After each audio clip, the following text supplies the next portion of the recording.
Addiction to Purpose with Riches in Recovery welcomes you to our audience. We hope that you enjoyed today's show and will join in the discussion by dropping a review or comment. It would be tremendous if you would like, rate, and share our content, or even subscribe to our channel. Please be aware that not all conversations on this show are suitable for children. Additionally, we may talk about things such as sexual abuse, domestic violence, and drug or alcohol abuse. If you feel that these things may trigger you, please do not tune in. Finally, if you are a heavy daily user of alcohol or drugs and are considering stopping, please consult a medical professional for assistance. Welcome to the conversation. Hi, and thank you for joining us for our new episode. Today, the focus is on the sponsor-sponsee relationship. Some programs out there call it a mentor instead of a sponsor. Some programs rely more on like a group consciousness, and other programs lean completely on self, practice, or philosophy, or even science as the core to the program. Many do some sort of a combination. As always, we wish nothing more than a happy and healthy recovery for yourself, so, do what is working best for you. For today's purpose, we're going to focus on sponsorship as outlined in many 12-step recovery programs. With that, we're going to move on and meet our guests today. Our guests today are just incredibly special to me. First off, we have my wife, Abby. We have been together for 24 years. We started our sobriety journey together, and she's a daily inspiration to me and my own program. Abby, say hello to our audience and share your sober date. I'm Abby, and my sobriety date is March 19th, 2022. So I have a year and 4 months, I believe. Great. Right. And we're going to start building a gratitude wall as our backdrop. And so I'm going to have Abby jot down today what she's grateful for and share it with our audience. I think I'm going to be pretty beige Becky and I'm grateful for my sobriety, because I really am. It's brought me a completely new life, and this is the life that I've wanted to live. So I'm really grateful for it. Cool. Yeah. Thanks, Abby. And next we have Ellen. Ellen is Abby's sponsor. Ellen has been a tremendous part of my sobriety as well. She's somebody that I really look up to. And Ellen, please introduce yourself as well. Hi, I'm Ellen, and I have been sober since April 10th, 2014. Just celebrated 10 years, and been sponsoring Abby for a few years now. And do you have something that you're going to be grateful for today that we can throw up on the wall? I sure will.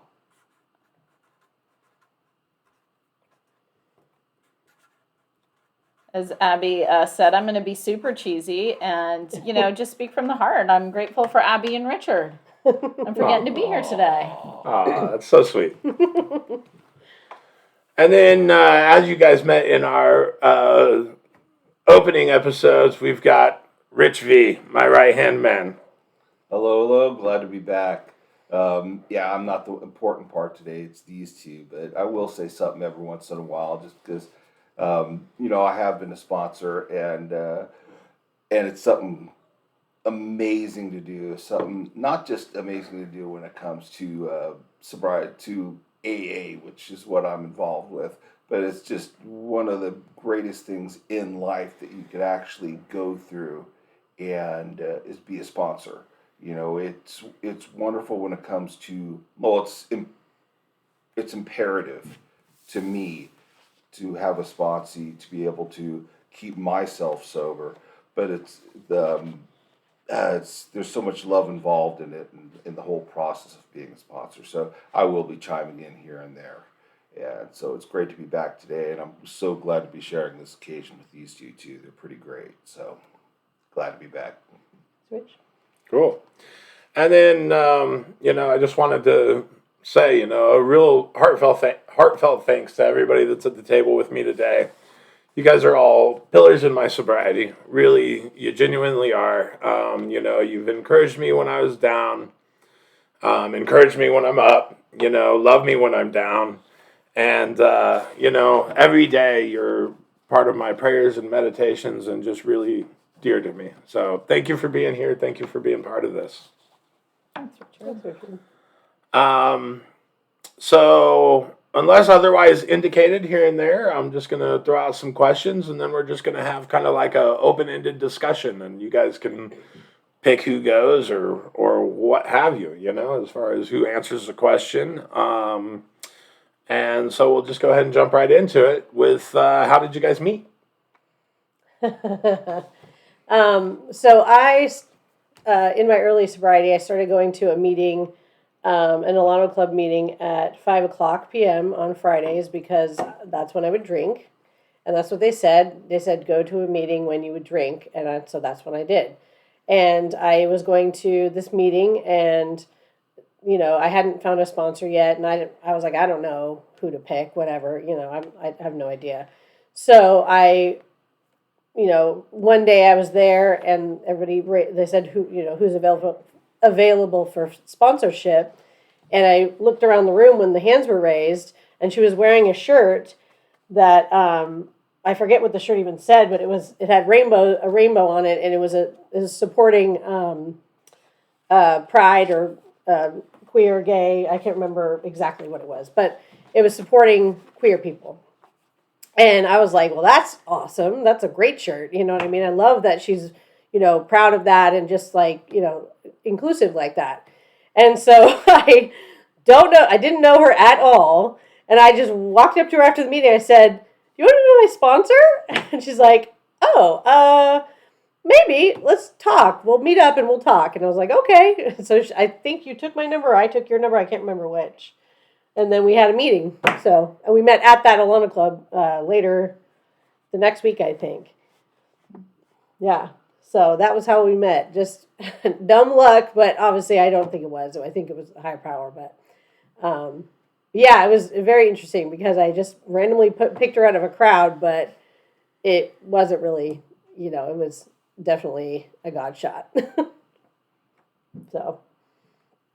Yeah, there's so many different ways to meet your sponsor. I mean, there's so many different ways. I happen to have known mine, for years. We were friends. We did these special events together for our church and for the school that our daughters went to. And when I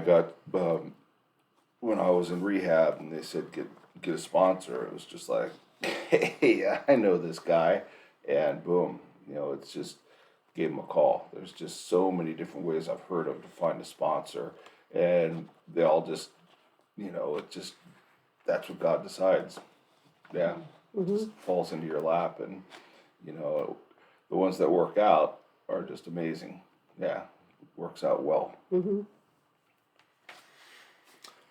So both of you guys have had sponsees, and there's probably not a perfect canned answer to this, but what's that first meeting like with a new sponsee? I'll let you take this one.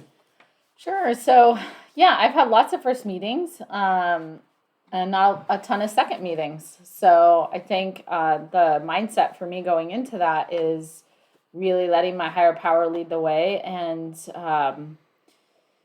just being open to what the experience will be. The big book of Alcoholics Anonymous gives some pretty good guidance about sharing some of my experience so that the gal I'm with knows that I understand about the disease of alcoholism in my own life, that I was affected by that disease, and then letting them tell some of their story so that they can kind of tell me how they showed up. It also warns not letting them tell too much of their story, not going too quickly, too fast, because somebody who's suffering and comes in may want to just get things out to, and get started, and they get super motivated. And so some of the job sometimes for some folks is to slow them down a little bit and set some boundaries, because I didn't have boundaries much. I didn't have much boundaries when I came to AA. And so already I need to be a role model for the spiritual principles of the program to say, okay, we're going to meet from this time to this time. and I'll see you next week at this time, and you can call me here, and just kind of laying some ground rules. One of my sayings as a sponsor, this is my personal saying, is AA doesn't have rules. I have rules as a human being of what I expect our relationship to be. Not a ton, but just some respect, especially around time and setting boundaries there. And but yeah, again, so detachment is a big piece of that. Love with detachment and letting them have their own experience and not feeling responsible for their sobriety. Pass it over to you, Abby. I've only had 2 first meetings, and I just followed her lead. I had a lot of, because I just, I was like, what do I do? And she's like, just, ask them why they came to AA, ask them if they're willing to do anything for their sobriety, and, challenge them to 90 and 90, and find out a little bit about their story, like she said. So mine are pretty basic because I haven't been sponsoring too many people yet. But that's basically what I did. Great. Thank you, guys. This one I'm going to ask is like from your angle as a sponsor and then from your angle as a sponsee. And that is, what's the most challenging thing about starting a new relationship as the sponsor? Yeah, I would say back to that idea of detachment. When I was first sponsoring, and I see it a lot with women in their first sponsees, they get too attached to the sponsee sobriety. They feel too responsible. They get really worried and maybe even a little fixated on if that gal is doing what she's supposed to, going to the meetings, and then they get really scared if they relapse or if they think they might relapse. And it's because we have big hearts and we're loving, and also we know directly the suffering that they've experienced. They've told us, we have empathy, and we don't want to see them suffer anymore. But that's not really up to me. And so to continue to remind myself that their sobriety is not my responsibility, and their life isn't my responsibility.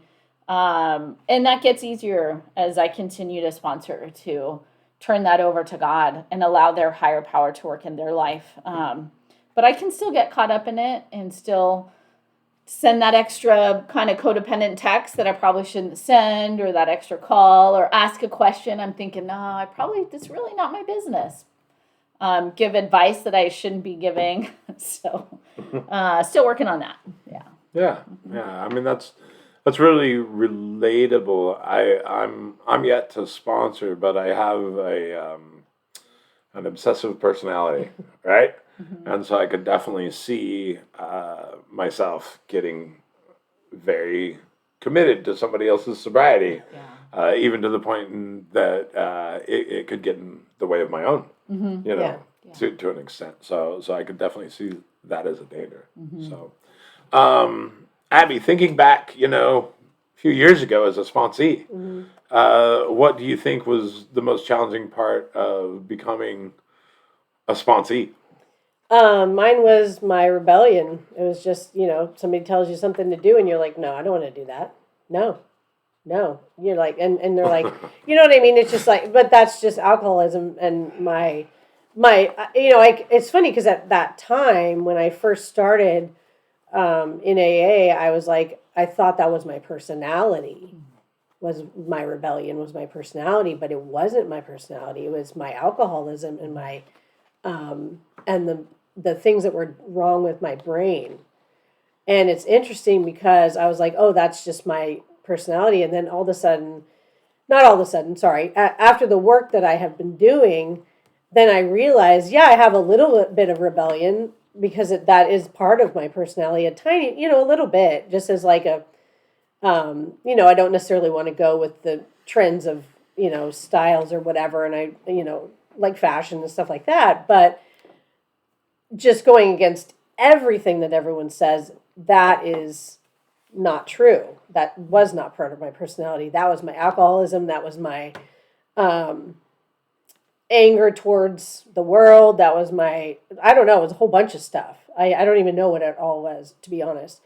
But, having her say, will you do anything for your sobriety? I was like, maybe. I think I said maybe to her. I don't think I said yes. And I think the only reason I did my 90-90 is because we had Zoom meetings at the time. If I didn't have Zoom meetings, I probably wouldn't have I wouldn't have done it.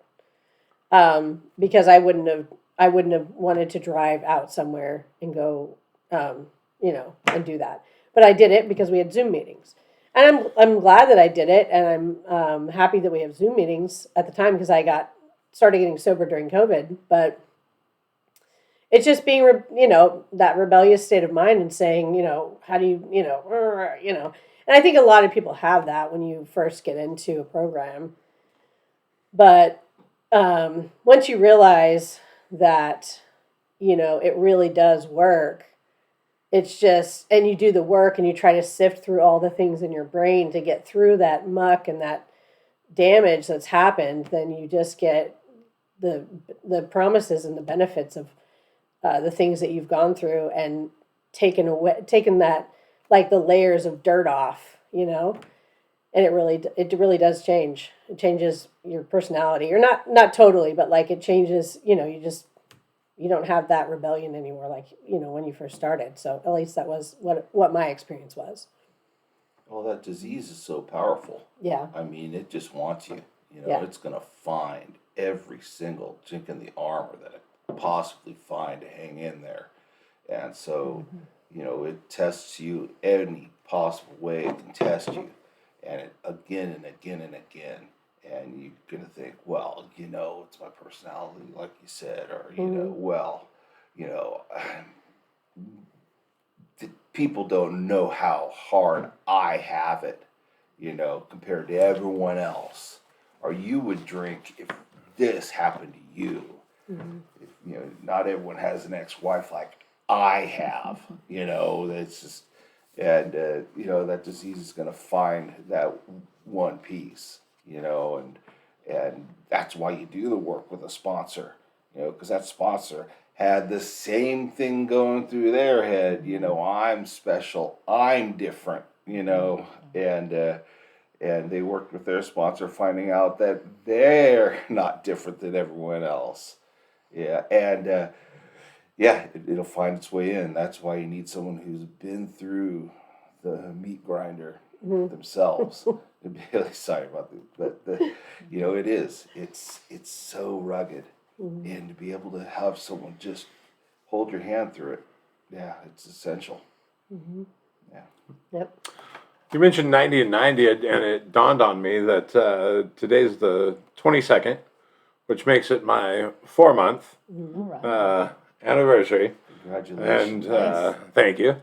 But it also dawned on me that I've done very much voluntarily with no instruction, well over 90 and 90.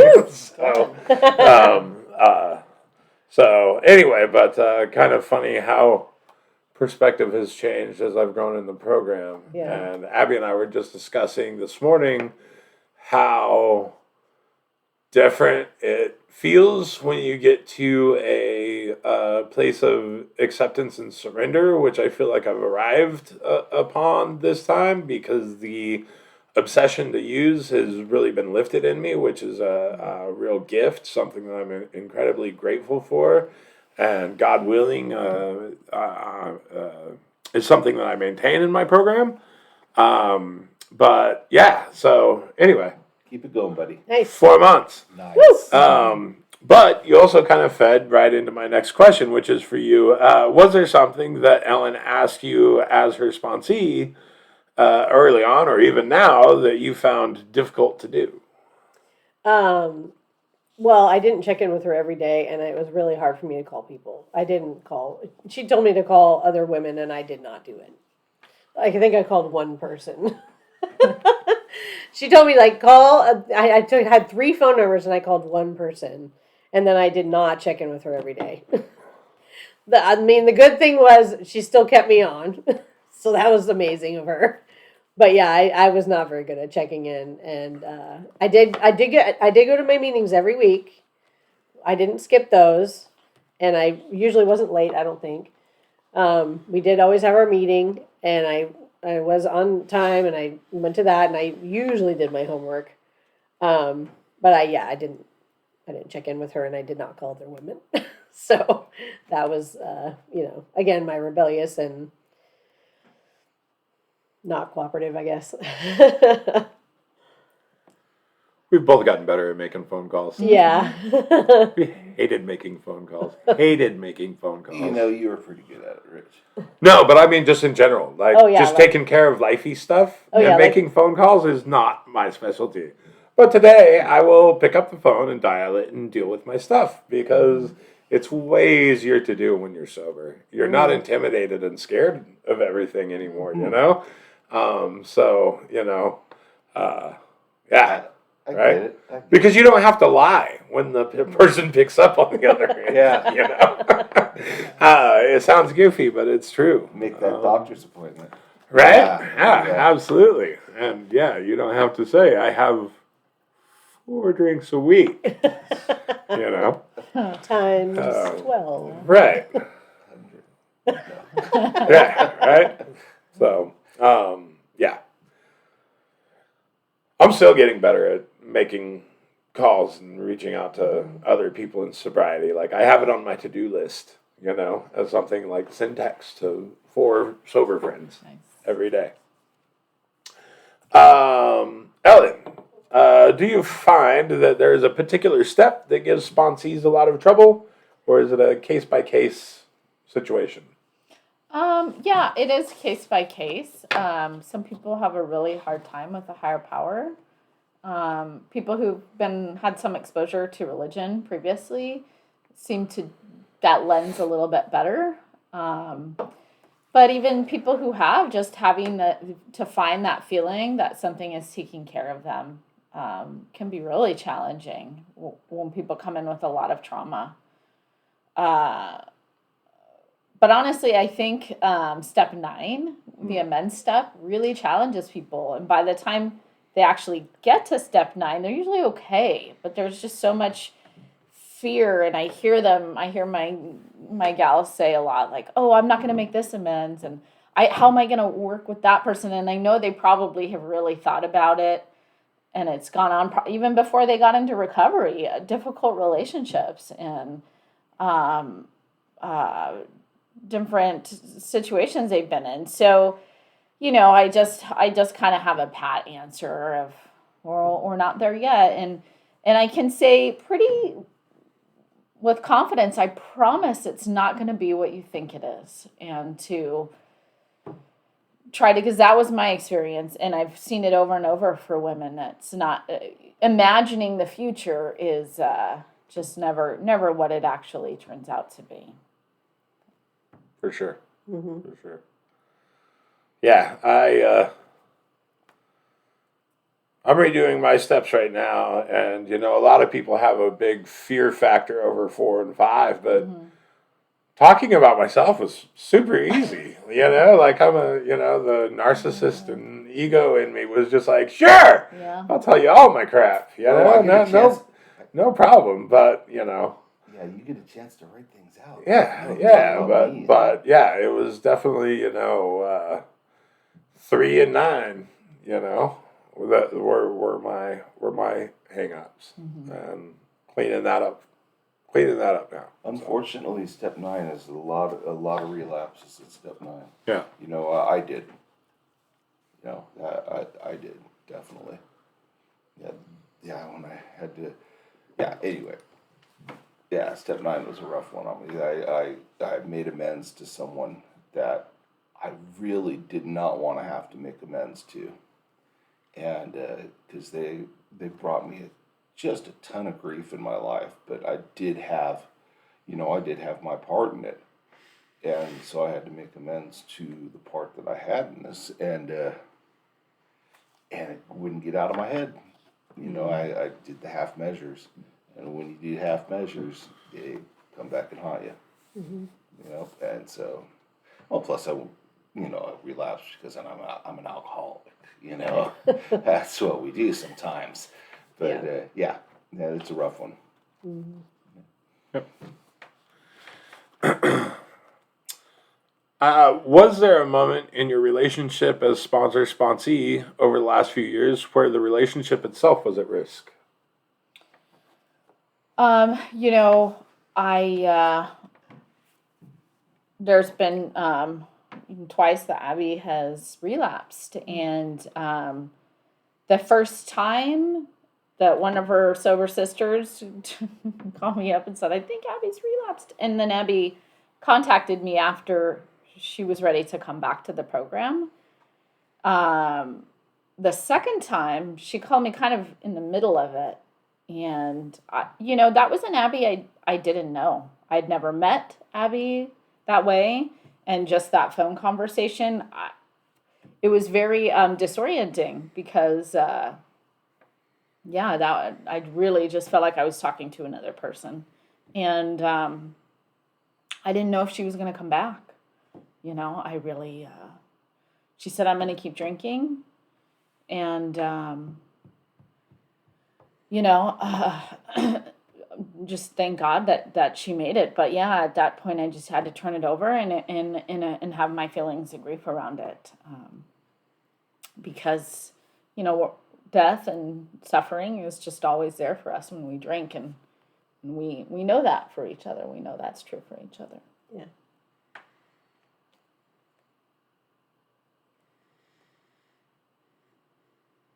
Yeah. Yeah. I guess I had this similar experience the 2 times I relapsed. The first time when I relapsed, I just was terrified that even if I did stop drinking, that she would just dump me as a sponsor or sponsee. And so I just was like, okay, it's over. I'm not, it's all done. I'm dramatic. So just like, it's over. She hates me. The whole world's exploding, the whole thing. So, and then, but it was kind of sweet because two of my sponsee sisters went to her and they're like, "You have to take Abby back as a sponsee." They like begged her. And I think you said you were probably going to anyway at that point. But I felt like everything was just like I'd thrown everything in the trash, and I was like pretty devastated. But yeah, the second time, I don't even know. The second time was just, I don't know. I can't even explain the second time. It was just because I was an alcoholic. That was it. That's it. That's all I got. Yeah, after about the third time I relapsed, my sponsor looked at me and says, "You probably have to stop doing that so you could stop drinking." Yeah.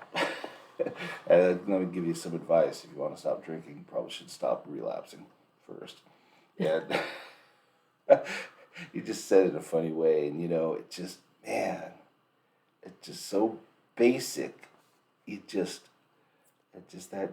That devil just kept getting through to me, and once I stopped doing the half measures, really paid attention.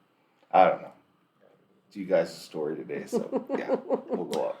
Yeah, thank you guys for sharing on that. I know Yeah. that's not an easy subject. This one's maybe a little more fun because I know that you guys have such a beautiful network. So, Ellen sponsors multiple individuals. Some of those women have sponsors. Abby, you have a sponsee, and all of you have a grand sponsor.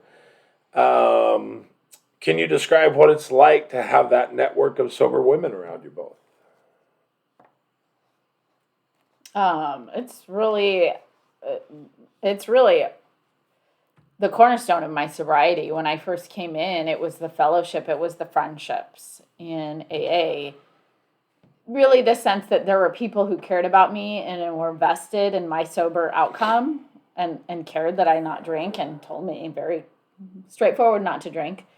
That made me keep showing up to meetings. Because for me, I've got to go to the meetings. I can't work this program without attending meetings.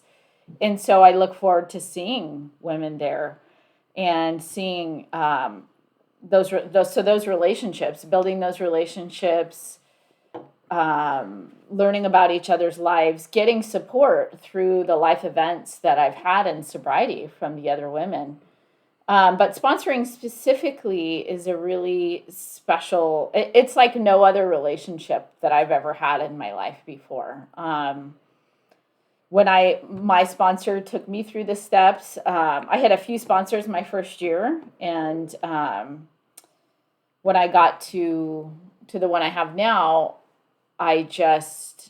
she really taught me about what it was like to have a relationship with really clear boundaries and where nobody owed each other anything. There was not a quid pro quo in our relationship. There was not jealousy, not true jealousy. I mean, we all have feelings of envy and that, but I never felt that there was an ulterior motive in our relationship. And then I got to go out and have those relationships with other women with my primary objective of walking through the 12 steps and reading the book of Alcoholics Anonymous. So there was a real clear focus of our relationship. The purpose is to get healthy, stay healthy, maintain health, which is sobriety and not drinking or using.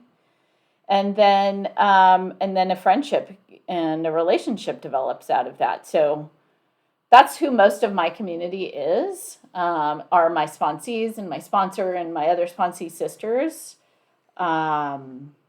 It's the fullness of my life. It is, I consider it to be my hobby. It's like my main thing that I do outside of being a mother and a wife and having a job. It's that identity. Yeah, I don't think my sobriety would be what it is without that. She's really been an example of what, because I really didn't, that wasn't something I really thought about getting sober. I didn't think of a network or a Sponsee Sisters or like investing in other women or anything like that. It didn't really occur to me that that would be a thing, you know. And so her example of that really just took it to like another level, because like, well, first of all, she sponsors a few people, so then I have Sponsee Sisters, so she really cultivates relationships between us, her sponsees, so that she's like, if she takes on a new one, she's like, oh, this is my new sponsee, and she makes sure we meet them, and she tries to have like little meets between the all of us, and now we're having like a camping trip with us, and so it's like she really cultivates that relationship with us and her as well. And so there's that, but then there's also like, she's like, oh, we have that, but then we also have, you're going to have like those people, but then you have like meeting friends that you just see at meetings, and then you have her sponsor, which is my grand sponsor, who I love, and then her sponsor sister, who I also love. You know what I mean? Like, so it's just this like family, like unit, and it's something and then her actual grandmother who's there, which is it's not any kind of sponsee, but her actual grandmother. So it's just like, it's this network that I never even thought of.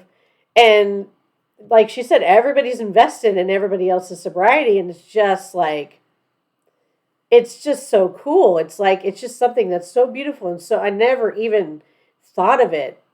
And I, like a lot of other women who come into the program, just never liked women, because my perception of women was catty, backstabbing, like always out for themselves, because that's what I always saw. And I had a few women in my lives that were friends that didn't really do that, but it was very few and far between.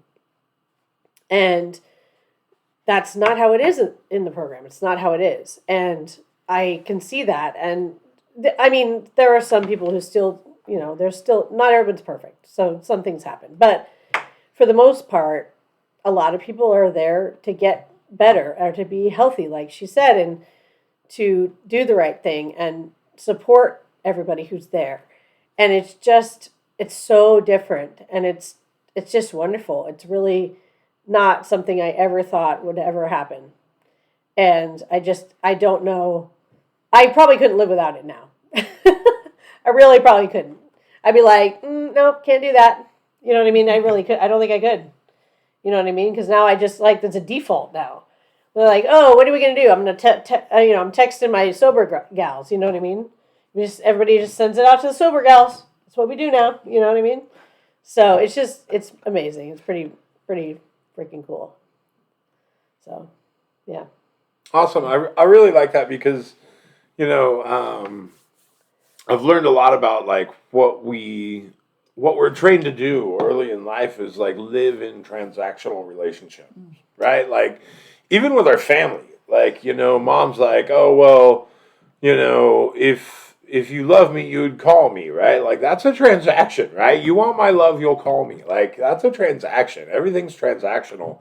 And so, it's so nice because I do feel like in this program, it's just like you just get to be somewhere or be with somebody because you want to be. Like, and it's just like there's no, I'm happy you're here if you're here, and if you're not, like, I'm still going to be here, and, Still love you. And yeah, I still love you. If you're not here, I still love you. If you relapse, I still love you. Like, I might not be around you. I might not be able to because it threatens me, right? But it doesn't change whether or not I love you. And, so it's nice because I do feel like, by existing in this program and doing some other studies that I'm doing, in spirituality, that I'm learning the importance of non-transactional relationships where you just get to be there for somebody to be there for somebody. You send a text to say hello just to support the person without that. If you don't text me back, then, I don't have an expectation behind it. When I say I love you, there is no expectation. You don't even have to say it back, right? There's no expectation that comes with me saying hello and I hope you have a great day. I should be able to put that out there and that just be free. Right. And so I love that. Like you kind of alluded to it and so did you. So I really love that. That's a beautiful thing. Yeah. How many places can you go in life or do in life that you can go and totally fail and then go to people and announce how you totally failed and everyone loves you more? And wants to help you. Yeah. Because you failed. You can't find that anywhere except, you failed. You go to a meeting and everyone's all, man, I'm there for you. I'm there for your sponsor. Is there for you 110%. That keeps going. What we haven't touched on at all, but I'm sure you have with your questions, but, that's keeping your sponsor, sober too. There for you. And nowhere else in life, you can fail and not fail because, someone's there to love you, even though you failed. Yeah. Yeah. In a sense, you kind of answered the next question, but I'll put it out there to see if there's anything that you want to add in on it. No. It wasn't what you said.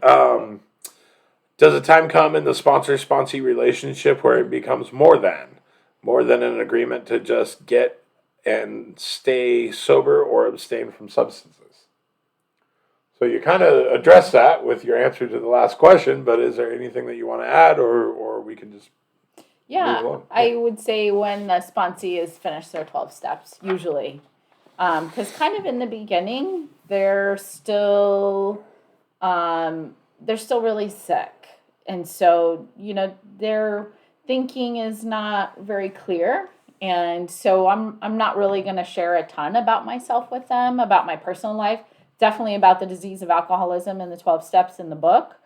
But who I am as a person, I'm going to kind of hold that to myself because they don't really have anything to offer me.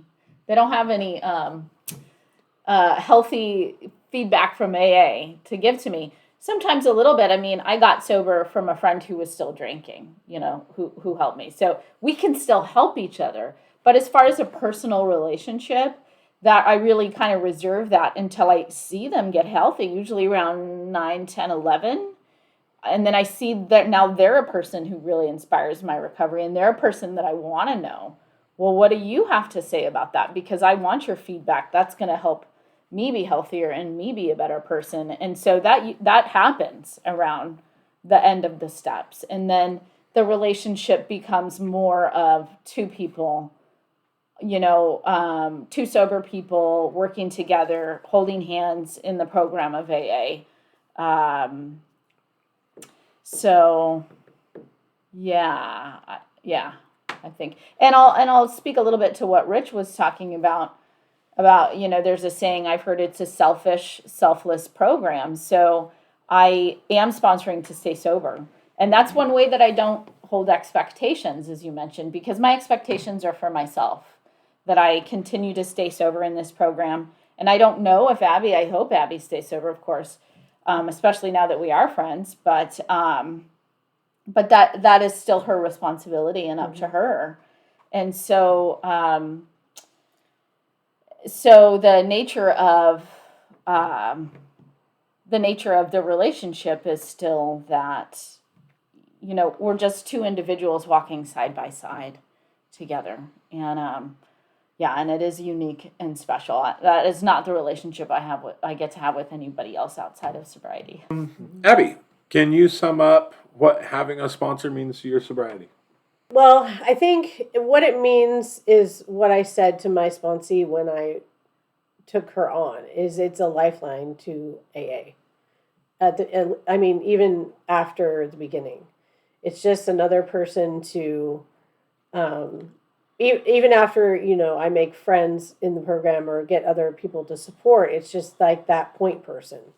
You know what I mean? That one person that's just like, you know what I mean? I just feel like it's a lifeline. That's what I feel. I guess I don't really know how else to describe it, other than it's just like, you're holding that side of the string and I'm holding this side of the string, Cool. And then Ellen, kind of the same thing. So sum up what having a sponsee means to your sobriety.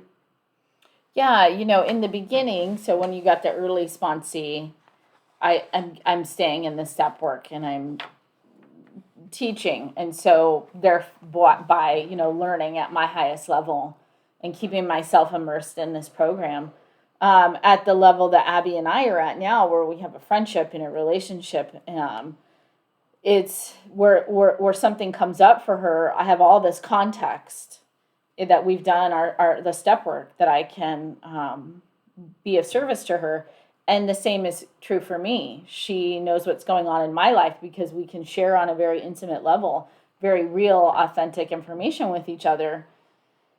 And in the kind of way where we use the program to support what we're going through, and not the typical where people just like the other dysfunctional ways that people try to support you. So we're talking about, using our program tools to walk each other through life. So she does that for me too. My sponsees are definitely a lifeline. If I think about drinking, my sponsees and my sponsor are the first thing that come to my mind. I don't want to lose those relationships. And, I wouldn't lose them, maybe, I don't know, but they would be forever changed. And besides, I don't know if I'd ever come back from a drunk. So I don't entertain it too much. But it's not just drinking. When I think about a bad behavior, when I think about yelling at somebody or stealing or doing my old things, I think, gosh, what would Abby think if she saw me do that? She'd be very disappointed, because I want to be the person that I get to be with Abby. I want to be that person all the time. Yeah. So it provides that example. Yeah. Accountability, yeah. But not like a negative accountability, a positive accountability. So positive. Yeah. Super positive. Super positive. Very cool. Well, that wraps up my questions. Are there any other thoughts, comments? Well, don't let me end on a bad note when it comes to sponsoring. But this is when there is one area that you don't want to talk about as a sponsor. But we're not professionals when you're a sponsor. We don't hang up a shingle and get paid. You sponsor because it helps you stay sober. It also, it's a loving thing. It's a caring thing. It's helping people. Once you get to the 12th step, you realize that that's something that you have to pass on. I don't know, it comes over you. The whole steps. Once you get 12th step, it's not something that just because it's 12th step you have to do. It's something that just kind of, you want to pass on what knowledge you've learned. You want to pass on how you feel. You want to pass on this, beautiful serenity that you get to live your life in. If you get to love yourself, and you want to teach other people how to love themselves. only problem is this disease is a killer too. I mean, I've had friends pass away from this disease, and as a sponsor, I have had a sponsee pass away. It wasn't alcohol; it was another substance, and you know, part of it says in the book too is and I don't know exactly how it says, but it's tough for a sponsor to get close to a sponsee. Sponsors just work the steps with the sponsee, and that's the main goal of a sponsor. But you end up becoming friends with them just because you really get to know them, and it's a really emotional thing. But then there's the chance that this disease is a killer, and that happens. But you can't ever think of that as a sponsor, or ever. It's something that happens, and that's rough, and we pray every day that doesn't happen. My sponsee, sponsees decide to go ahead and give it a shot, give it a try every once in a while, and mine decided to give it a try, and they gave it a try at the wrong time, and. So that is one thing you have to look out for. I didn't want to end everything on that, so hopefully we can have a little more discussion, to make us up. But that's something that does happen, and it's a reality to this, to this disease. It's alcohol wants to get you. Addiction wants to kill you. It's nice that we can talk about it and everything like that, but it wants to kill you. We all have to be so vigilant on, helping each other every day, working your program every day, going to your meetings, talking to your sponsor, all the being of service, all those things that, you say, and being a sponsor, and a sponsee, that is a super important part of it. That's what we're discussing today, but it's not always rosy. I think, I think it is fairly, I know for me, that whatever brought me initially to seek sobriety over time became the fact that I realized that it was life or death. Yes. That it was literally me choosing to live because my disease, whether it continued to be alcohol or it shifted to a drug or even food or whatever else, that character in me, that unless I can work on that, defect in my spiritual life and in my emotional life, that, it would just speed along my demise. And we can never defeat death, right? We're human beings. Like, we're going to eventually expire, right? But, why should I allow, a mental or a spiritual sickness that I can address speed things along when I can live a better life and not allow that to happen?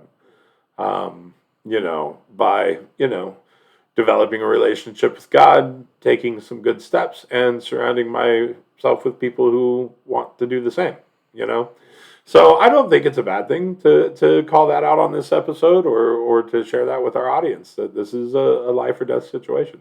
Yeah. And it's great to learn to love yourself and be around people that support you, Yeah. And love you so much that part of it doesn't become a part of it because of the relationship that you can form, with your sponsor, as well as your, other people that you've learned to meet with your sponsor, other people that you've learned to meet in AA, and that becomes so strong that doesn't happen, if we do it right, or, not much more I could say about that. Yeah. Absolutely. And I'll add that that's one of the bonds, I think, is this desperation to live. Yeah. And that talks about the life raft, and that's always there. It's always us holding on to each other and stay in your seat because I want to live and I want you to live and Yeah. stay alive. Absolutely. Okay. If you have any questions about sponsorship or anything else recovery related, please feel free to reach out in our comments section, reviews, Facebook, at A2P Discussion on Instagram, or email the riches at a2pdiscussion@gmail.com. Thank you to our guests. Thank you guys. And to our audience for being part of my sobriety today.